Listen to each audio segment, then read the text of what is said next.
श्रीराम नमस्कार. आज 26 जून 2022. ध्यान चक्र कुंडलिनी भाग 39. षटचक्रांमध्ये आपण सध्या ध्यान म्हणजे काय, आज्ञाचक्राची पुढची पायरी. म्हणजे साधनेला जेव्हा मनुष्य बसतो तेव्हा आज्ञाचक्रावरनं सहस्त्र आर चक्रामध्ये प्रवेश करताना मध्ये जी जागा आहे किंवा मधलं अंतर, हा शब्द योग्य ठरेल. आणि हे जे अंतर आहे आज्ञाचक्र ते सहस्त्र आर चक्र, परमात्म्याशी एकरूप होण्यासाठी जी अवस्था निर्माण करायला लागते ती अवस्था ह्या ध्यानयोगातनं प्राप्त होते. आपण नोकरी करतो, व्यवसाय करतो, कशासाठी करतो? पोटासाठी, काही जणांना घरं, गाड्या, समाजसेवासुद्धा त्यातनं मनुष्य करतो. म्हणजे कुठंतरी उद्दिष्ट असतं.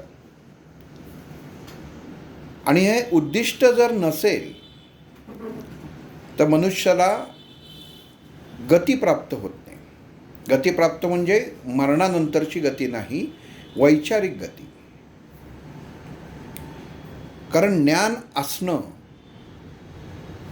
आणि ज्ञान प्राप्त होणं या दोन अवस्था आहेत. प्रत्येक जीवामध्ये, प्रत्येक मनुष्य जीवामध्ये ही अवस्था सुप्त अवस्थेत असते. भगवंतांनी जन्मताच, परमात्म्याने जन्मताच या गोष्टीचं नियोजन प्रत्येक मनुष्य देहामध्ये करून ठेवलेलं आहे.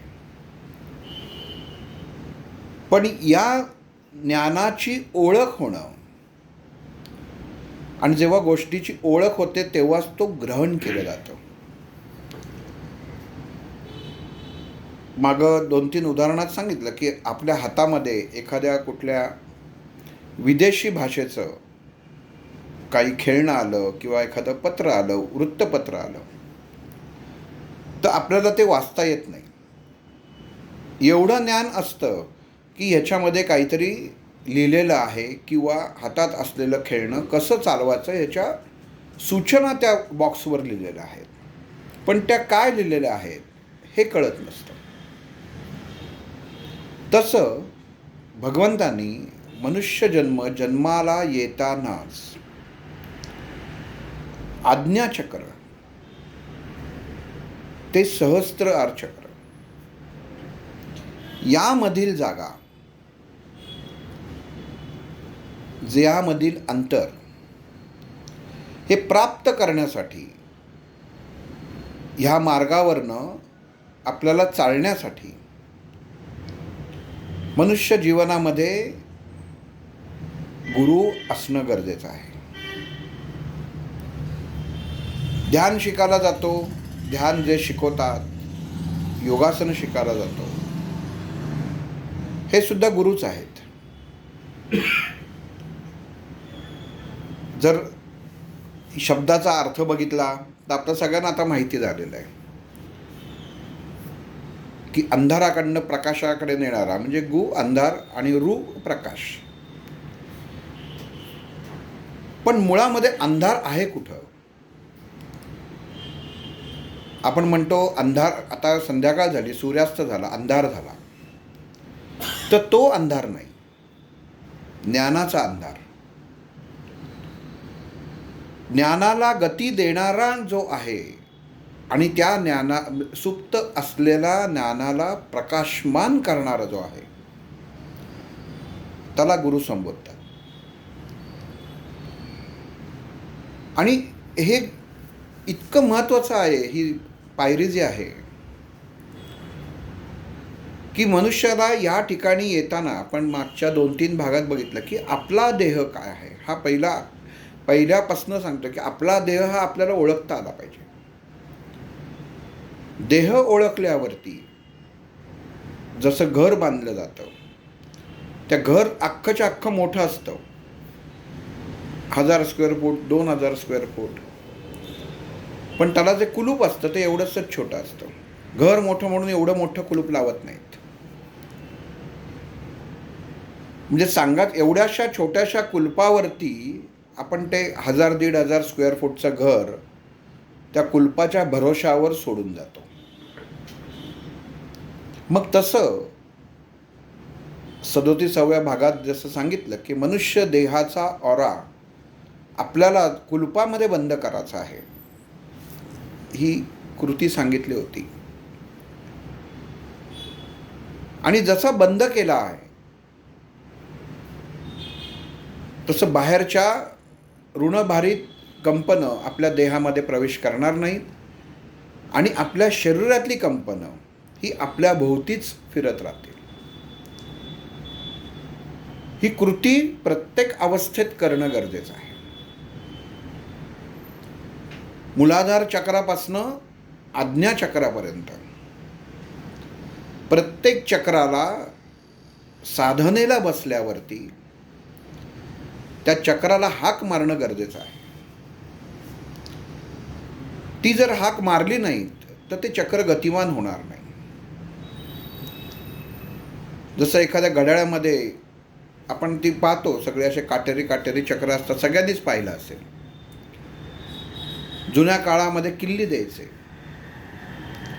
आता सेल वापरला जातो. इलेक्ट्रिसिटीनी ती कॉईल जी असते त्याचं चुंबकीय क्षेत्र त्या कॉईलचं इलेक्ट्रिसिटी देऊन सेल मार्फत, बॅटरी मार्फत नियंत्रित केलं जातं. म्हणजे गती देणारं कोणतरी हवं. मग प्रत्येक चक्रामध्ये प्रत्येक चक्राची जशी देवता आहे त्या देवतेला आवाहन करणं महत्त्वाचं आहे. जेव्हा आपण बसतो एका स्थानावरती, आपण एक स्थान सुद्धा कसं की नियमित असावं. अमुक आपण एखाद्याला म्हणतो की हा माणूस कुठं भेटेल, की दुसरा सांगतो तू असं कर 4 वाजता या हॉटेलमध्ये जातो, तिथं नेहमी येतो. तसं ही एक खात्री हवी की मी हे भगवंताची आणि माझी भेट घडवण्यासाठी या माझ्या घरातली ही जागा आहे आणि मी ज्या वेळेला इथं साधनेला बसीन त्यावेळी तो भगवंत तिथं नक्की येईल. भगवंत येईल का हा मनामध्ये प्रश्न नसावा, तो असतोच. कारण तो आहे म्हणून हा देह चालू आहे. आपण सगळ्यांनी अभंग ऐकला असेल की देवाची या द्वारी उभा क्षण बरी, 1000 वेळा ऐकला असेल. पण ह्याचा कधी विचार केला का? देवाची या द्वारी, मुळात देव म्हणजे काय? आणि जर असं मानलं की कणाकणामध्ये देव भरलेला आहे, त्याचं अस्तित्व आहे, मग दार कुठं आलं? म्हणजे देव आहे हे निश्चित आहे, पण दरवाजा कुठं आहे हे सांगता येणार नाही. मग तरी लिहिलेलं आहे देवाची या द्वारी उभा क्षण बरी. मग मंदिरं बांधली का? तर नाही. मग अभंगाचा अर्थ काय? आपल्या ध्यानाच्या दृष्टीने अर्थ काय? तर आज्ञाचक्र आणि सहस्त्र आरचक्र ह्याच्यामधला जे अंतर आहे हा त्या देवत्वाचा एक अंश आहे. देव म्हणजे काय? हा वास्तविक काही शब्द असे असतात की ते सहज उच्चारले जातात, पण त्याचा उच्चार किंवा त्याचा अर्थ हा धातूप्रमाणे केला जातो. देव या धातू जो आहे याचा अर्थ आहे प्रकाश. मग देव या शब्दाचा अर्थ आहे प्रकाशमान. आपण घरामध्ये म्हणतो आमच्या घरामध्ये देवघर आहे, म्हणजे घरामध्ये उत्पन्न होणारी ऊर्जा ज्या ठिकाणून येते त्याला देवघर म्हटलं जातं. ठराविक ऊर्जा. बोलण्यामध्ये 1000 वेळा होतं, घरामध्ये देवघर कशासाठी पाहिजे. तर हा ऊर्जाचा स्रोत एका ठिकाणूनच येतो आणि तो आला की सगळीकडे पसरतो. घरामध्ये प्रकाश पडावा असं वाटत असेल तर अख्ख्या घरभर पणत्या लावत नाहीत, एकाच ठिकाणी कुठेतरी लावली जाते की त्या पणतीच्या ज्योतीचा प्रकाश अख्ख्या खोलीवर पसरतो. तसं आज्ञाचक्रामधनं सहस्त्रआर चक्रामध्ये प्रवेश करताना प्रकाशमान, ज्ञानाची प्रकाशमान अवस्था प्राप्त होणं गरजेचं असतं. प्रकाश आहे, पण तो घ्यायची ताकद आपल्या देहात उत्पन्न व्हायला हवी. बाहेर आपण गच्चीवर जातो, एखाद्याच वेळेस गच्चीवर जातो आणि वरचीवर गेल्यानंतर पहिल्यांदाच सूर्यप्रकाश सूर्य डोक्यावर असतो आणि एकदम म्हणतो अरे ऊन लागतंय. म्हणजे देहाची सूर्यापासून निघणारी ऊर्जा किंवा तो प्रकाश सहन करायची ताकद नसते, कारण ती एक वेळ घडलेली कृती असते, काही रोज जात नाही. जो रोज जातो त्याला ही अडचण येत नाही, कारण तो त्या प्रकाशाशी निगडीत असतो. आपण बाहेर गाडीतनं जातो आणि बाहेरचं टेम्परेचर जरी 40 असेल 42 असेल तरी आपण बघतो की काही ठिकाणी रस्त्याचं काम चालू आहे आणि ते मजूर बिचारे त्या उन्हामध्ये काम करत असतात आणि आपण एअर कंडिशन गाडीमध्ये बसून आपल्याला उकडत असतं. पण मुळामध्ये त्या प्रकाशाला, त्या ऊर्जेला त्यांनी आत्मसात केलेलं असतं. आपल्याला घाम दिसतो, कष्ट निश्चितच आहेत, पण त्या ऊर्जेशी एकरूप झाल्यामुळं, तो देह एकरूप झाल्यामुळं त्यांना त्रास होत नाही. आणि त्याच्या विरुद्ध आपण गाडीतनं प्रवास करत असतो, रिक्षातनं प्रवास करत असतो, थोडंसं कुठं काही झालं तरी आपल्याला त्रास होतो. करोनाच्या काळामध्ये हा प्रश्न बरेच केलेला की रस्त्यावर एवढी माणसं उघडी राहतात, आपण संचारबंदी केलेली आहे, घरात राहतो, तरी करोना होतो. आणि ही माणसं बघा रस्त्यावर झोपतात, त्यांच्या इथं हा व्हायरस जात नाही का? निश्चितच जातो. पण त्यांनी देहाला आणि बाहेरच्या स्थित नैसर्गिक ऊर्जेला इतकं एकरूप अवस्थेत नेलेलं असतं की त्यांच्यावरती कुठल्याही जीवाणूचा अंमल होत नाही त्या शरीरावर. म्हणून ह्या लोकांना कधी कुठले रोग, म्हणजे त्वचेचे रोग झाले, त्यांना डास चावतायत, त्यांना अमुक झालं, कधीही काही होत नाही. का होत नाही? कारण शुद्धपणे त्या चैतन्याशी ते एकरूप असतात.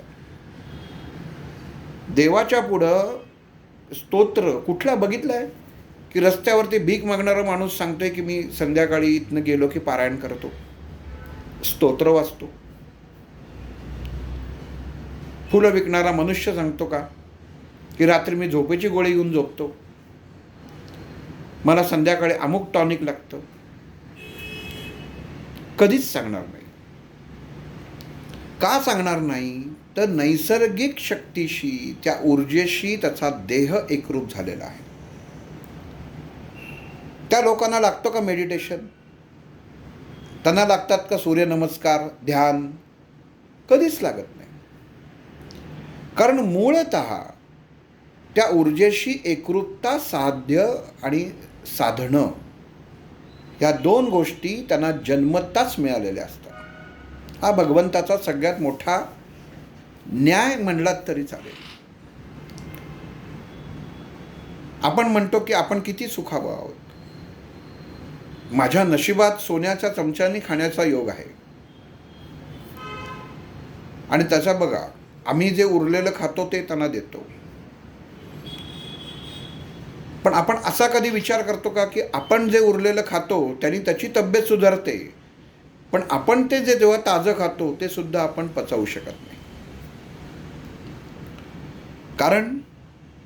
कारण जेव्हा तो ते अन्न घेतो तेव्हा त्याच्या मनामध्ये आपल्याला मिळालेलं अन्न हे दूषित असेल हा विचारच शिवत नाही. त्याचं घेणं इतकं निर्मळ असतं की त्याला त्याच्यामध्ये प्रश्न उत्पन्न होत नाहीत.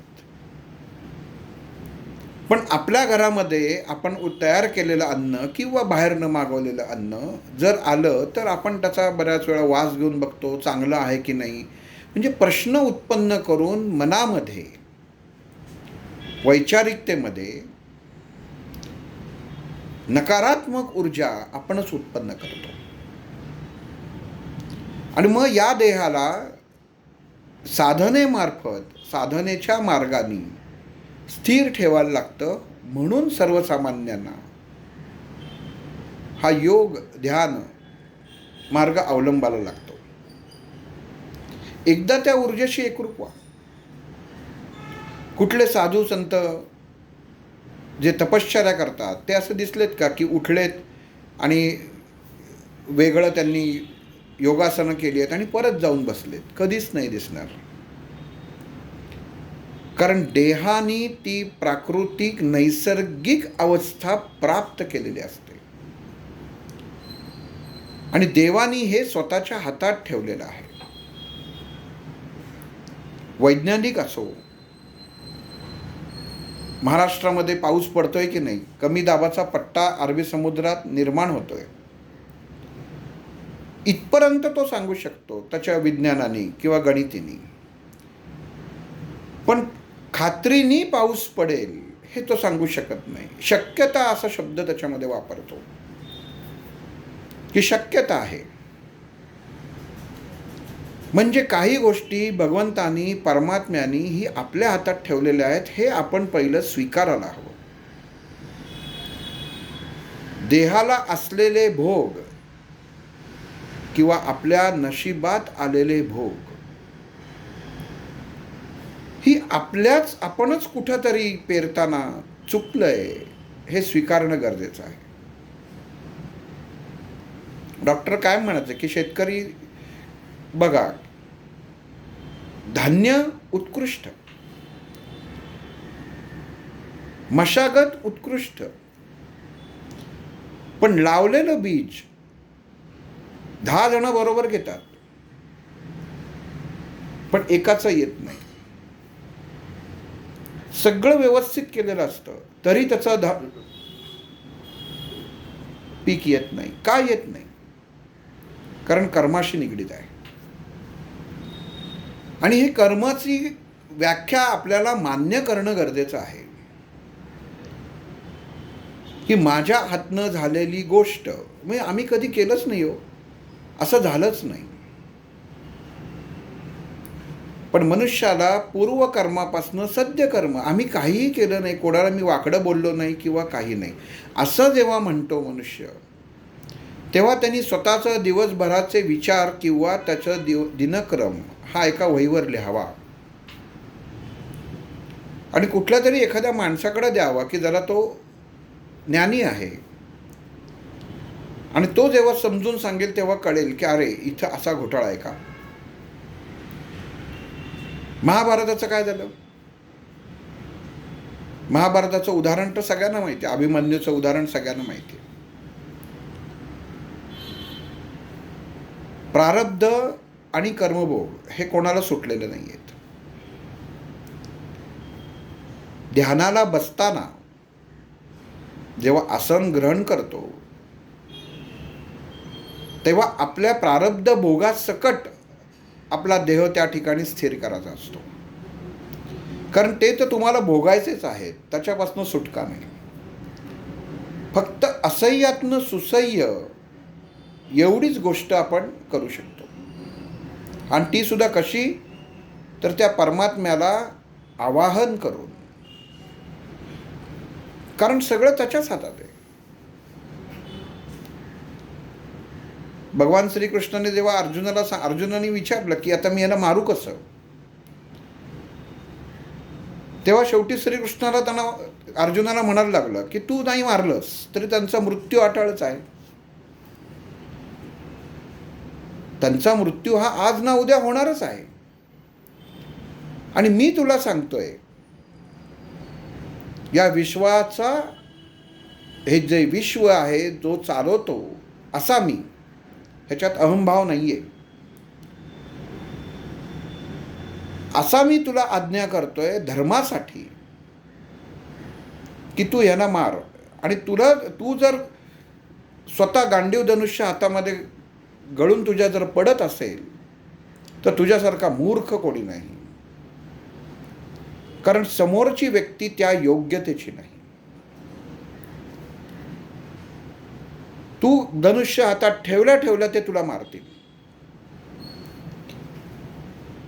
ह्याच्यातला अर्थ काय आहे की भगवंतानी केलेली आज्ञा किंवा भगवंताच्या मार्फत आपल्याला विचारांमध्ये येणारे जे जे काही विचार येतात आपल्या मनामध्ये,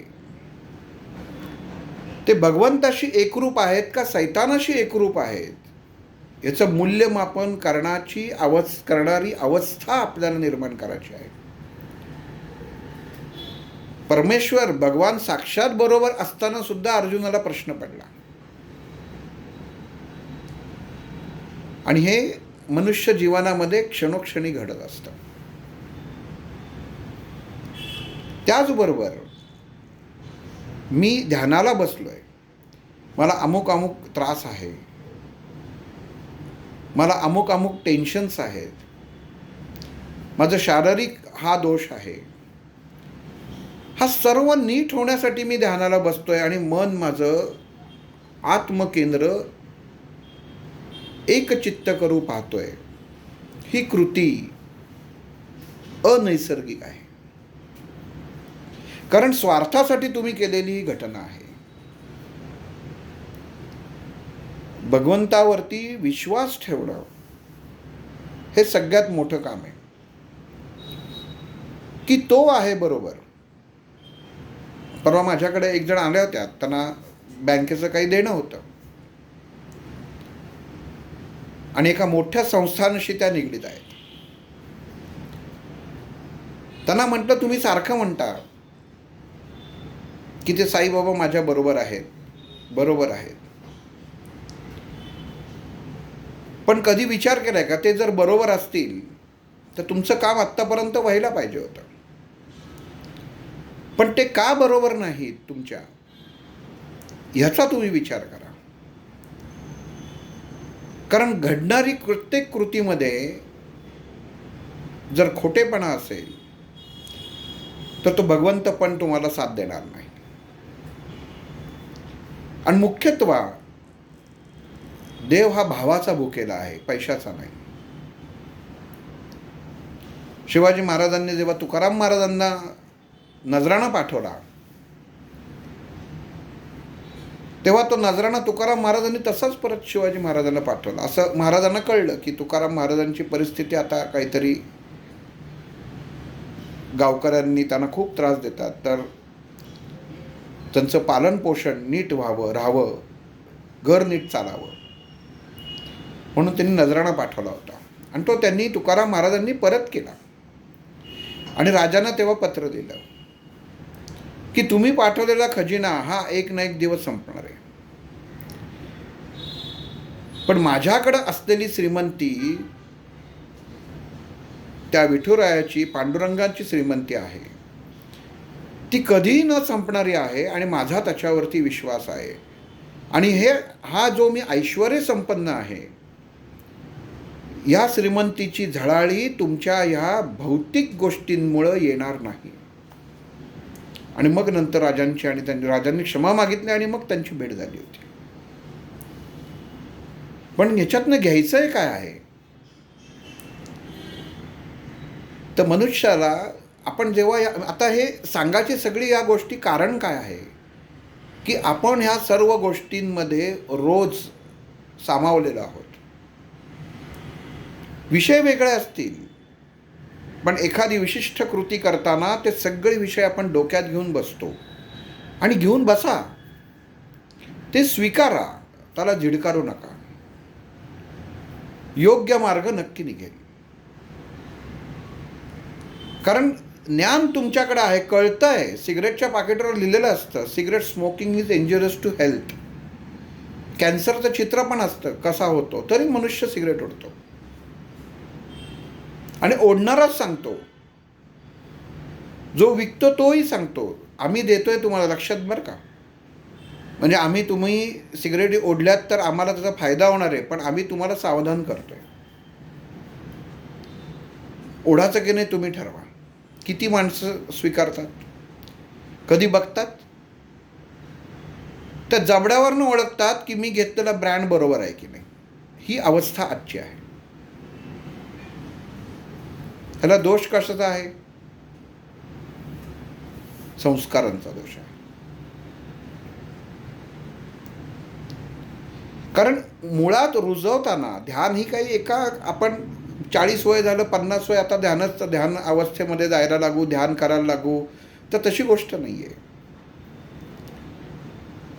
मुळात पेरतानाच संस्कारितच असेल तर त्याला कशाची भीती नसते. एखाद्याचा मुलगा वांड असेल तर दुसरा काय म्हणतो, काय रे, त्या मुलाला विचारत नाही, दुसऱ्याला विचारतो, हा कोणाचा मुलगा आहे?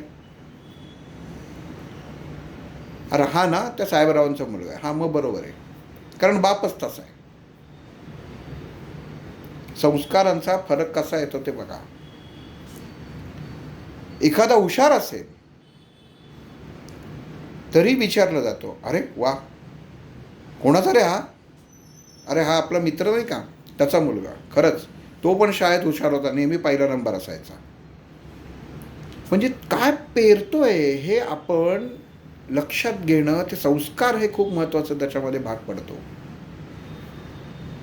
आणि ही अवस्था, ध्यानाची अवस्था करताना काय सुटायचं, काय सुटलं पाहिजे, गुरुची आवश्यकता काय आहे, तर त्याच्यासाठीच आहे. कारण काय सोडायचं हे तो बसून सांगतो. त्याला मी ते गुरु म्हणत नाहीये, तो गुरु म्हणतोय. त्याचं कारण असं, जोपर्यंत आपलंसं करता येत नाही, आपलंसं होत नाही, तोपर्यंत अधिकाराने बोलता येत नाही. आणि भगवंत याच्यामध्ये मुख्य भूमिका निभावत असतो. मागच्या भागात सांगितलं की भगवंत समोर आहे पण त्याचं ज्ञान होणं आपल्याला शक्य नसतं. म्हणून संतांची आपल्याला संगत हवी. संगत महत्त्वाची. संगतीने माणूस बिघडतो. म्हणून डॉक्टर काय म्हणायचे, कुठलं असं कधी वाचलंय का की गणपती आणि बालाजी फिरायला गेले? कधीही बघा तुम्ही, संगीत प्रत्येक भगवंताच्या हातामध्ये एक संगीत आहे, कुठलं तरी एक वाद्य आहे. का आहे? कारण भगवंताने कधी संगत केली नाही, संगीत जवळ केलं, स्वर जवळ केले. नुसतं आपण ह्याच्या हातात वीणा आहे, ह्याच्या हातात डमरू आहे हे बघून त्याच्यात आपण मोकळं होतो, पण ते कशासाठी आहे याचा विचार करत नाही. ती काय देवता आहे त्याचा विचार करत नाही. आणि हे होणं गरजेचं आहे. आणि घडणारी घटना ही योग्य आहे ही त्या क्षणी स्वीकार करणं गरजेचं आहे. आणि मग ती घडलेली घटना जर आपल्याला लक्षात आलं की नाही हे असं घडलेलं आहे, तर त्याच्यावरती उपाययोजना ताबडतोब करणं गरजेचं आहे. अभिमन्यू मेला आणि अर्जुनाला दुःख झालं, सगळ्यांना गोष्ट माहिती आहे. पण एकरूपता आणि भगवंताचा भूमिका काय याच्यासाठी म्हणून हे उदाहरण सांगतो. सगळ्यांनी ऐकले असेल 100 वेळा. की कसा भगवंत सहाय्य करतो. कारण ध्यानामध्ये तो जोपर्यंत आपल्याला मदत करत नाही तोपर्यंत त्या परमात्म्याचा प्रकाश आणि ते अंतर आपण गाठू शकणार नाही आहे. पण जेव्हा उद्धवानी श्रीकृष्णाला विचारलं की अभिमन्यूचं मरण गरजेचं होतं का.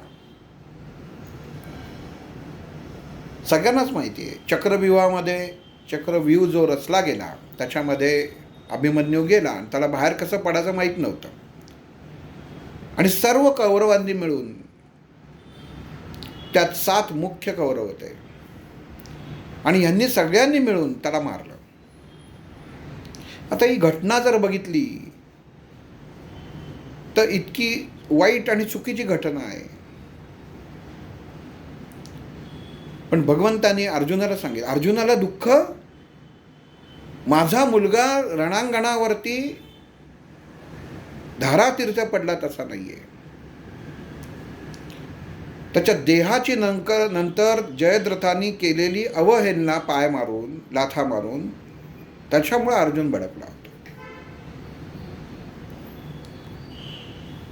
आणि त्या रागाच्या भरामध्ये त्यांनी प्रतिज्ञा केली की उद्या सूर्यास्त होईपर्यंत मी त्या जयद्रथाला मारीन, नाहीतर मी स्वतःला अग्नीला समर्पित करीन. पहिली गोष्ट या त्याच्या अर्जुनाच्या बोलण्यावरनं हे पहिलं आपण घेतलं पाहिजे की कुठलीही भूमिका घेताना विचारपूर्वक घ्यायला हवी. आता ताईपणा त्याच्यामध्ये नसावा. कौरवांच्या गटामध्ये आनंद झाला कारण फक्त जयद्रथाला एक दिवस वाचवायचं होतं, त्याचं संरक्षण करायचं होतं. नंतर विजय आपलाच, कारण सगळ्यात मोठा आणि महत्त्वाचा योद्धा अर्जुन होता. कारण अर्जुनच उद्या संपला तेव्हा युद्ध आपण जिंकणार असं कौरवांना झालेलं होतं. आणि पांडवांच्या गटामध्ये चिंता पडली की यांनी घाईमध्ये खूप घाई केली प्रतिज्ञा करायची. आणि शेवटी पांडवन श्रीकृष्णाकडे आले की तू काहीतरी कर आता,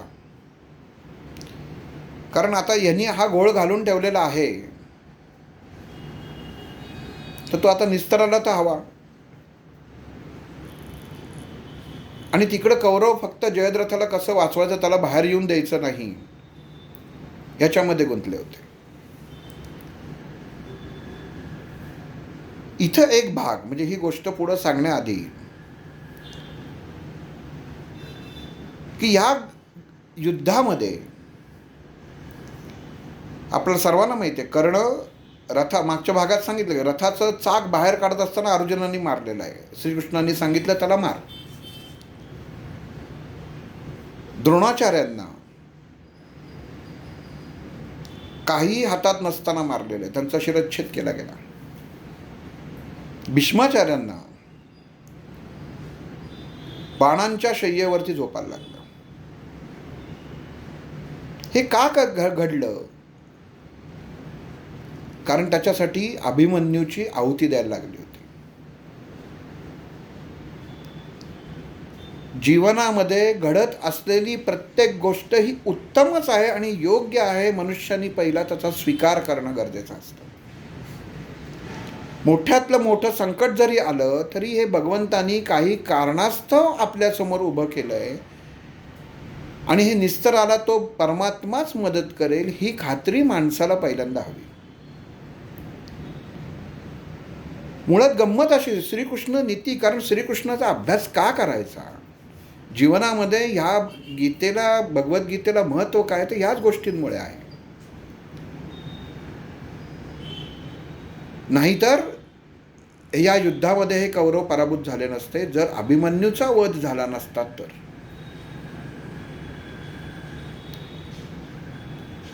कारण युद्धाचे नियम आखतानाच असे केले होते की एका योद्ध्याबरोबर एकच लढेल. जो भाला फेकणार तो जो समोरचा भाला फेकणारा असेल त्याच्याशीच लढेल. जो तलवार हातात घेईल, जो समोरचा तलवार असेल त्याच्याशीच लढेल. जो रथात असेल तो समोरचा रथात असेल त्याच्याशीच लढेल.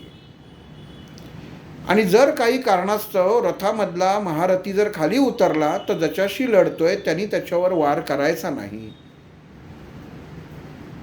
हे नियम युद्ध चालू व्हायच्या आधी आखलेले होते आणि दोन्ही बाजूनी त्याला संमती मिळालेली होती. आणि इथं तुम्ही कौरव पांडव धरू नका, धर्म आणि अधर्म असं त्याच्यामध्ये गणित मांडलं तर हे पटकन कळायला सोपं जाईल.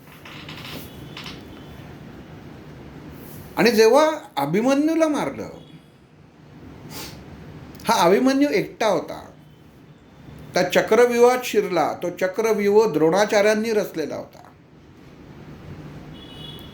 कसलेले वीर कर्ण, द्रोणाचार्य, भीष्माचार्य या सगळ्यांनी युद्धामध्ये असलेले सर्व नियम बाजूला ठेवून त्याच्यावरती प्रहार केला. महायुद्ध ग्रंथात असं लिहिलं गेलेलं आहे की अशी वेळ आली की अभिमन्यू हतबल झाला आणि तो जेव्हा रथातनं खाली उतरला तर वास्तविक तिथं युद्ध थांबायला पाहिजे होतं आणि त्याला त्याच्या गोटामध्ये परत पाठवायला पाहिजे होतं. पण या 7 महायोद्ध्यांनी त्याला दगाफटका करून मारलं आणि त्याच्यावरती संस्कार होते अभिमन्यूवर की निहत्याला मारू नये, कोणाशी लढावं. पण ही संधीच त्याला मिळाली नाही. त्याच्या आतच सर्व अधर्मीय कृत्य करून त्याला मारण्यात आलं. आणि हे सगळ्यात महायुद्धाचं पॉझिटिव्ह कारण ठरलं. म्हणजे एखादा म्हणतो ना की एखादा हुकमाचा एक्का माझ्या हातात आला, तसा भगवान श्रीकृष्णाने सांगितलं की हा अभिमन्यूचा मृत्यू म्हणजे पांडवांच्या हाती आलेला हुकमाचा एक्का आहे. की आता शत्रू पक्षावरती वार करताना, आघात करताना तुम्हाला धर्माचा विचार करायची गरजच नाही आहे. कारण जसं समोरचा वागलेला आहे त्याप्रमाणेच. कारण दुर्योधनाला जेव्हा भीमानी त्याच्या मांडीवरती प्रहार केला, आपल्याला सगळ्यांना माहिती आहे, बलरामानी भीम आणि दुर्योधन दोघांनाही गदायुद्ध शिकवलेलं होतं. पण जेव्हा या युद्धाच्या वेळी बलरामाला कळलं की भीमानी गदेचा प्रहार मांडीवर केलेला आहे, तेव्हा तो बलराम गदा घेऊन, खल घेऊन त्या भीमावरती धावून आला. आणि भगवान श्रीकृष्णाने तेव्हा त्याला थांबवलं की तू निश्चित भीमाला मार. पण जेव्हा स्वयंवरामध्ये द्रौपदीला हीच मांडी यांनी दाखवली आणि या मांडीवर येऊन बस म्हटला, तेव्हा तू कुठं होतास? तेव्हा तुला शिष्याची चूक कळली नाही का? आणि आज तुला जो धर्माच्या बाजूने लढतो आहे त्यांनी जर या अधर्मी माणसाला जर संपवलं, त्याच्याच नीतीने संपवलं, तर त्याच्यात चूक ती काय? आणि मग बलराम तिथनं निघून जातो. सांगायचा हेतू असा की परमात्मा भगवंत कसा मनुष्याला मदत करत असतो, कशी मदत केली गेलेली आहे, हे खूप महत्त्वाचं आहे. म्हणून युद्धात सुद्धा जेव्हा युद्ध संपलं आणि धृतराष्ट्रांनी जेव्हा श्रीकृष्णाला विचारलं, कारण आता बोलण्यासारखं काही राहिलेलंच नव्हतं की युद्धाचा परिणाम काय. वास्तविक संजयाने सगळं सांगितलं होतं. पण इथं श्रीकृष्णाने सांगितलं की राजन, तुला ज्ञान होतं,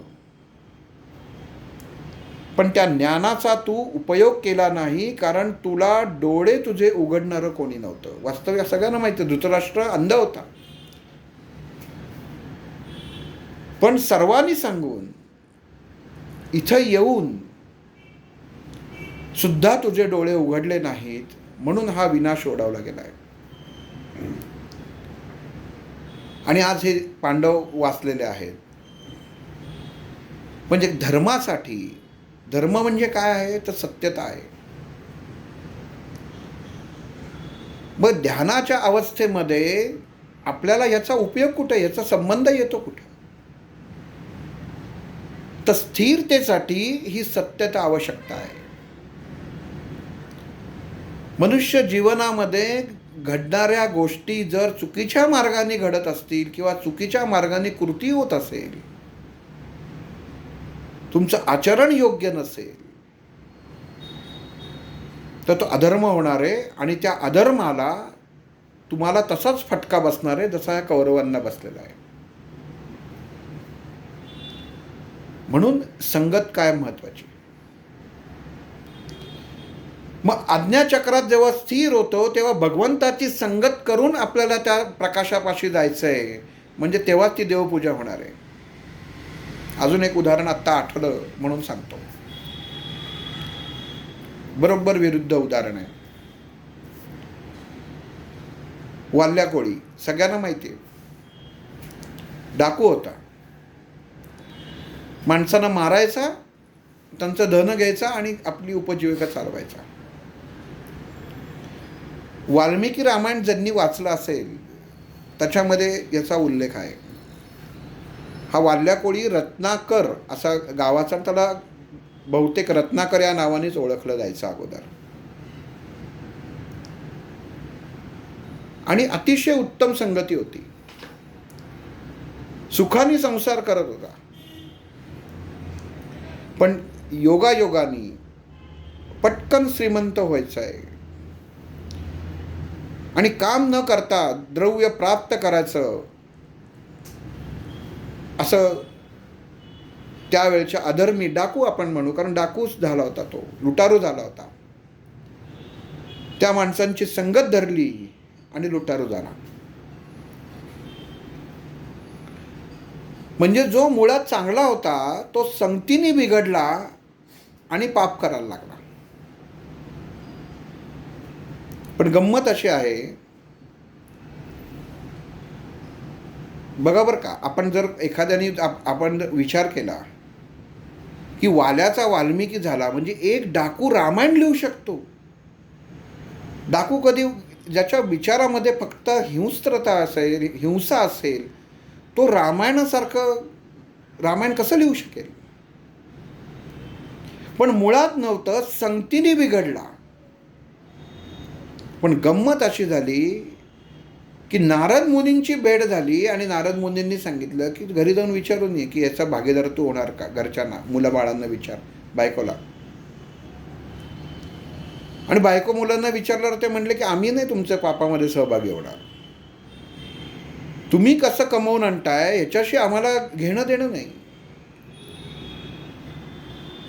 झालं, त्याचे डोळे उघडले. इथपर्यंतच गोष्ट संपली का. नारद मुनींची परत संगत लागली, म्हणजे चांगल्याची संगत लागल्यावरती वाल्याचा वाल्मिकी झाला. तोपर्यंत, आणि जसा वाल्याचा वाल्मिकी झाला तसे त्याचे विचार बदलले. का जीवनामध्ये सद्गुरू गुरु असणं का आवश्यकता आहे, का ती संगत हवी, उत्तम गुरु का हवा. नारद मुनींनी एका मिनिटामध्ये त्याची मतपरिवर्तन केलं, वैचारिकतेचं परिवर्तन केलं. कारण चांगल्या संगतीमध्ये ती ताकद असते. आणि मग त्यांनी ते लिहिलं,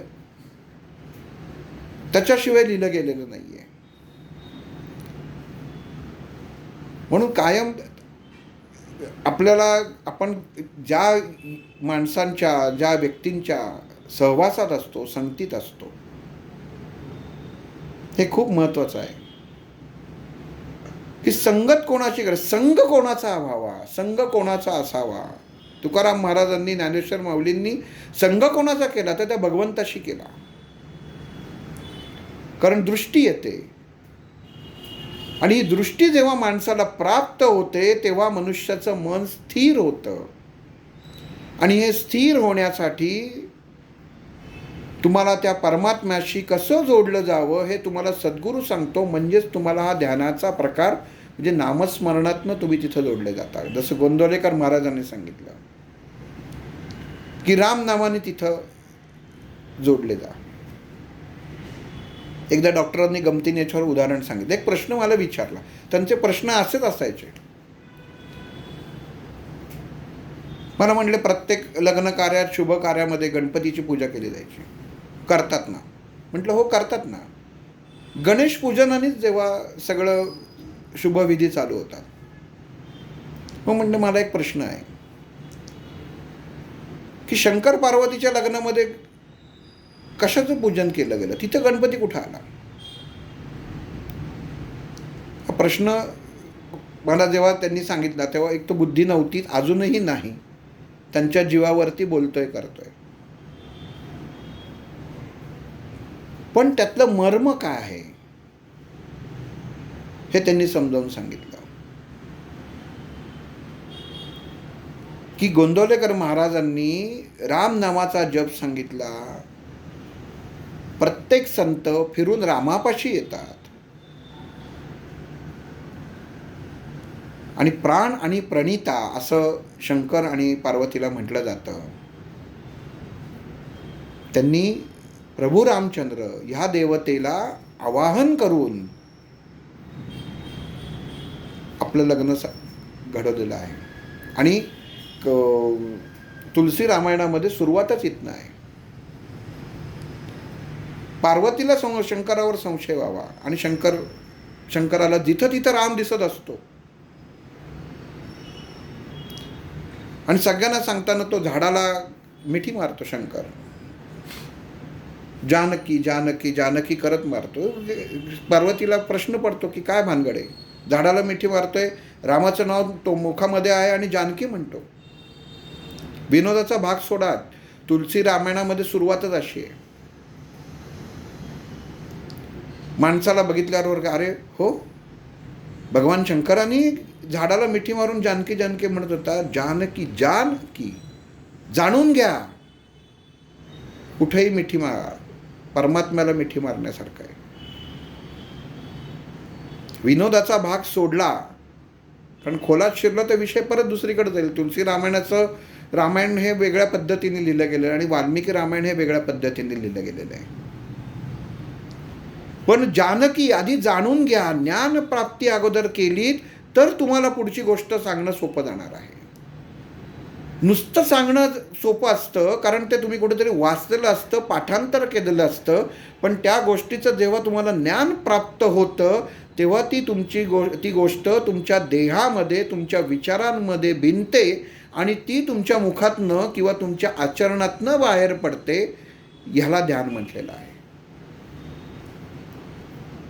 आणि हे आपल्याला त्या सहस्त्रार चक्रापर्यंत नेऊन सोडतं. हा मार्ग तिथपर्यंत नेऊन सोडतोय. निवृत्तीनाथ जेव्हा त्या कालच बोलणं झालं, आमच्या भगिनींशी बोलत असताना त्यांना हा उदाहरण झालं की भगवंताचा स्पर्श आणि गुरूंचा स्पर्श झाला तर मनुष्यामध्ये बदल होण्याला वेळ लागत नाही, क्षणभरात होतो. तसं ते फिरत असताना आपण ऐकलेलं आहे की गहिनीनाथांच्या इथे गुहेमध्ये निवृत्तीनाथ जातात आणि मग ती गुहा बंद होते वगैरे, सगळ्या त्या गोष्टी आहेत. वास्तविक अशी गुहा वगैरे बंद होत नाही आहे. त्याच्यावरती वैचारिकतेचं, विचारांचं आवरण तयार केलं जातं आणि त्याला दरवाजा म्हटलेला आहे. मनुष्यामध्ये विचार चांगले असतातच, फक्त त्याला गती मिळत नाही, योग्य संस्कार होत नाहीत, म्हणून त्याला दरवाजा म्हणायचं. नाही तो उघडायला एक क्षणही लागत नाही. योग्य उच्चार, योग्य तुमच्यावरती संस्कार झालेले असतील, योग्य मार्गदर्शन असेल तर ते दरवाजे कवाडं उघडीच असतात, बंद करायला लागत नाही. चोरणारा नेहमी मंदिरातली पेटी घेऊन जातो तर देव नेत नाही, कारण त्याला माहिती असतं देव नेऊन काय उपयोग नाही. ह्याला व्हॅल्यू शून्य. पेटीमधला जो माल आहे त्याला व्हॅल्यू. ही भौतिकता झाली, हे भौतिक विचार झाला. मग सद्गुरूंची आपल्याला ज्ञात होणं हे सुद्धा किती महत्त्वाचं आहे की निवृत्तीनाथ जेव्हा त्या गहिनीनाथांकडे गेले आणि गहिनीनाथांनी या निवृत्तीनाथांच्या मस्तकी हात ठेवला. बघा बरं का, हात ठेवताना आज्ञाचक्रावरनं सहस्त्रार चक्रावरती जेव्हा हात सद्गुरू ठेवतात, कधीही कोणाच्या डोक्यावर हात ठेवू नये. हा अधिकार फक्त गुरुला असतो. बाकी कधीही ठेवू नये. लहान मुलगा जरी आला तरी असा हात ठेवू नये. ते आपण बघा, जी जुन्या काळची लोकं होती ते लहान मुलाला असा हात फिरवायचे. कसा आहे रे बाबा, बरा आहेस ना, बरं वाटतं. असा हात फक्त सद्गुरूला ठेवायचा अधिकार आहे. माणसाला स्वतःच्या डोक्यावर सुद्धा असा हात ठेवायचा अधिकार नाही. इतकी जागरूकता या आज्ञाचक्रात आणि सहस्त्रार चक्रात आहे. आणि ज्या क्षणी गहनीनाथांनी ते आपला हात त्यांच्या निवृत्तीनाथांच्या या आज्ञा आणि सहस्त्रार चक्राच्या मध्ये ठेवला, त्या क्षणी सर्व ज्ञान त्या निवृत्तीनाथांमध्ये उत्पन्न झालं. आता सहस्त्रार चक्रात येणार आहे, तर हा वायू कुठला आहे? शेवटी गती असतेच ना, आपण जसं बघत आलो आहे. तर सहस्त्रार चक्रामध्ये व्यान म्हणून वायू येतो आणि उपवायू हा नाग आहे. तर ह्या उपवायूचा उपयोग करून ही सगळी शक्ती निवृत्तीनाथांमध्ये त्यांनी स्थित केली.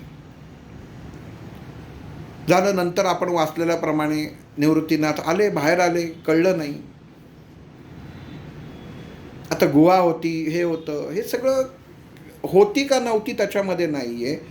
गुहा या म्हणजे गुह्य या शब्दाचा अर्थ आहे की जे कोणाला ठाऊ नाही, असं याला गुह्य म्हणतात. म्हणजे ती अवस्था होती. दगडाच्या गुहेत गेले, मग दरवाजा बंद झाला, मग त्यांना काही असं नाही. मनुष्य जेव्हा संभ्रमित अवस्थेत जातो तेव्हा तो कुठल्या तरी गुह्य अवस्थेतच गेलेला असतो. ही अवस्था लक्षात घ्या.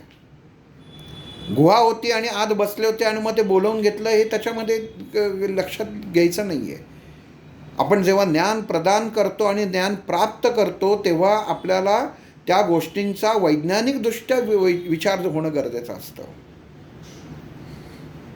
डॉक्टर पविवर्तक हेच विचार करायचे. त्यांचं संशोधन त्याच्या ह्याच मार्गाने होते की आपण त्या गुहेतच अडकून बसतो, पण ती अवस्था आहे, गुह्य अवस्था. आणि या गुह्य अवस्थेतनं, लपलेल्या अवस्थेतनं ज्ञान होतं पण प्रज्वलित नव्हतं. सगळं आहे पण काडी लावायला काही नाही आहे. अग्नी पेटणार कसा? मग ह्या प्रकाशमन ज्ञानाचा प्रकाशमन अवस्था या गहनीनाथांनी निवृत्तीनाथांमध्ये जागृत केली. बस झालं, जागृत झालं. आले घरी आल्या ज्ञानेश्वर माऊलींनी पाहिलं, आई वडिलांनी बघितलं, कुठे गेला होतास? आईची गंमत असते. मुलाला काय झालंय आईला पहिल्यांदा कळतं, पण ते प्रेम इतकं असतं की मुलाच्या पलीकडं काय घडतंय हे तिला दिसत नाही. आणि तसंच झालं. त्या रुक्मिणी मातेला कळलंच नाही की आपल्या मुलामध्ये बदल झालेला आहे. पण बाजूला उभे असलेल्या ज्ञानेश्वर माऊलींना ते कळलं की ज्याला मी दादा म्हणतो तो आता ह्याचं चैतन्य बदललेलं आहे. आणि माऊलींनी निवृत्तीनाथांच्या चरणांवरती माथा टेकवला आणि त्या क्षणी निवृत्तीनाथांनी ज्ञानेश्वर माऊलींच्या सहस्त्रार चक्रावर जेव्हा हात ठेवला त्या क्षणी भावाचं नातं संपलं. त्या क्षणी आणि गुरु शिष्याचं नातं चालू झालं. देवाच्या द्वारी उभा क्षण बरी. तो क्षण काय आहे तर परमात्म्यानी किंवा सद्गुरूंनी मनुष्याला किंवा शिष्याला एका क्षणात, जन्मोजन्मी किंवा 15 दिवस 20 दिवस नाही, तो क्षणामध्ये तो प्रकाशमन अवस्था प्राप्त करून देणं, ते ज्ञान प्राप्त करून देणं, त्याला म्हणतात देवाची. देव म्हणजे काय? प्रकाश. द्वारी म्हणजे काय तर भगवंत किंवा सद्गुरू आणि शिष्य ह्याच्यामध्ये असलेलं अंतर. आणि उभा कोण आहे तर तो क्षण उभा आहे. तो क्षण उभाच असतो. कृती कधी घडते हे बघायला तो उभा असतो, पण जोपर्यंत कृती घडत नाही तोपर्यंत त्याचं महत्त्वच नाही. तो क्षण आला की मनुष्यामध्ये परिवर्तन झाल्याशिवाय राहत नाही. म्हणून मग ती दैवी अवस्था ती का स्थित करायची आहे, का स्थिर करायची आहे, त्याचं कारण हे आहे. आणि त्याच्यानंतर जसा हात ठेवला तसं ज्ञानेश्वर माऊलीनं झालं. अवतार होताच, काय करायचं याचा अवतार होताच, पण आज्ञा गुरु ह्या आदेशाने, गुरूंच्या आदेशाने माऊलींनी नंतर जे जगताला संबोधित केलं हे आपल्याला सर्वांना माहिती आहे. ज्ञानेश्वरी, पसायदान, बरंच लिखाण केलं त्यांनी.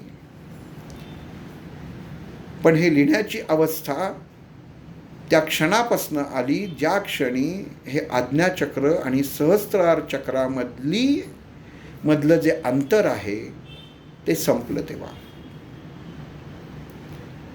सहस्त्रार चक्रामध्ये प्रवेश करताना तो जो प्रकाश आहे,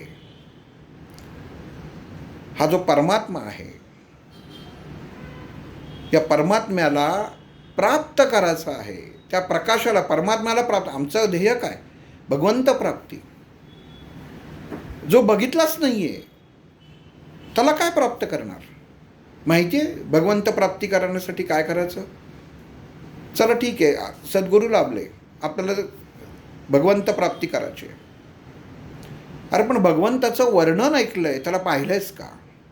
आणि ज्यांनी वर्णन केलंय त्यांनी तरी पाहिलंय का? मग भगवंत म्हणजे काय?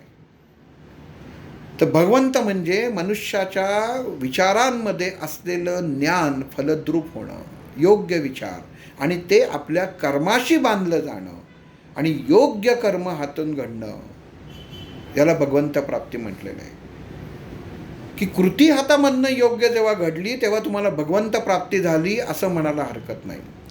कृती जर चुकली तर ती भगवंत प्राप्ती नाही. आणि हे ठरवायचा सुद्धा अधिकार आपल्याला नाही. हे सुद्धा ठरवण्याचा अधिकार त्याला आहे, त्या चैतन्यमय अवस्थेला आहे जो आपल्या देहामध्ये स्थित आहे. म्हणून ज्ञानाकडनं सहस्त्रार चक्राकडे जाताना बीज त्याचं ल दिलेलं आहे. लम म्हणून बीज येत आहे. पृथ्वी तत्वाचं बीज त्याला म्हटलेलं आहे. ल हे पृथ्वी तत्वाचं बीज झालं. पण जेव्हा त्याचा उच्चार करतो तेव्हा ते पृथ्वी आणि आकाशाच्या मध्ये कार्यान्वित होतं. थोडंसं सांकेतिक भाषेमध्ये परत गेल्यासारखं झालं. सोपं उदाहरण आहे. माणसाला चक्कर आली की काय होतं? डोकं थोडंसं हललं की माणसाला चक्कर येते. म्हणजे काय होतं? पृथ्वी तत्व हलतं. म्हणजे मनुष्याच्या देहामध्ये, मनुष्याच्या विचारांमध्ये सहस्त्र आर चक्राची जी चैतन्यमय अवस्था आहे, ही अवस्थेशी आता मनुष्याला एकरूप व्हायचं आहे या षटचक्रांच्या मार्फत. आणि ही अवस्था, हे अंतर जेव्हा एक होणार आहे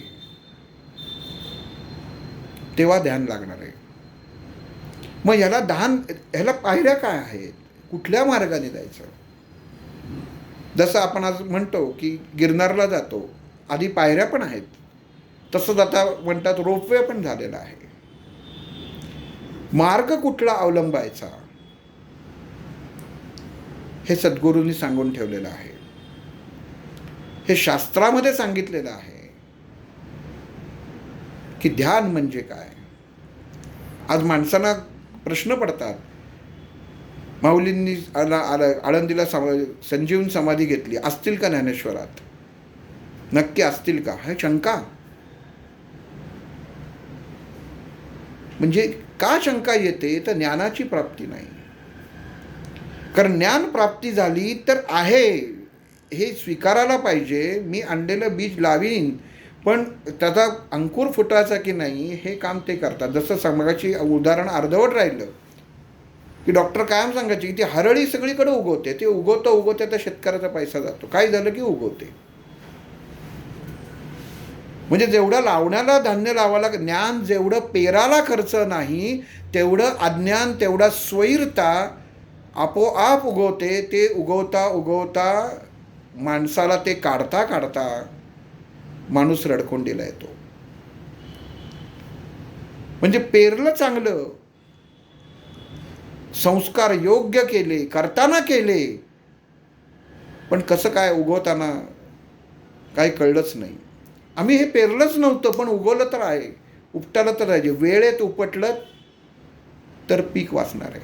तसं मनुष्याच्या विचारांमध्ये ध्यान अवस्था करताना या मद, मोह, मत्सर, माया, अहंकार ह्या गोष्टी वेळेत सोडल्यात. सोडायच्या म्हणजे काय की ठीक आहे आजपासून मी मोह सोडला, तर तसं नाही आहे. ज्ञान प्राप्ती होणं गरजेचं आहे. गोष्ट तिथंच ठेवायची आहे. खिशामध्ये पैसे आहेत, ते खर्च करायचे की नाही हा विचार ज्ञान आपल्याला असतं. आणि कसे खर्च आणि कुठं खर्च करावं हे सुद्धा मनुष्याला ज्ञान असतं. तेच ज्ञान आपल्याला भगवंत प्राप्तीसाठी आणि मन एकाग्र करण्यासाठी वापरायचं आहे. आणि मग ते ज्ञान एकाग्र कसं होतं हे आपण पुढच्या भागात पाहू. श्रीराम.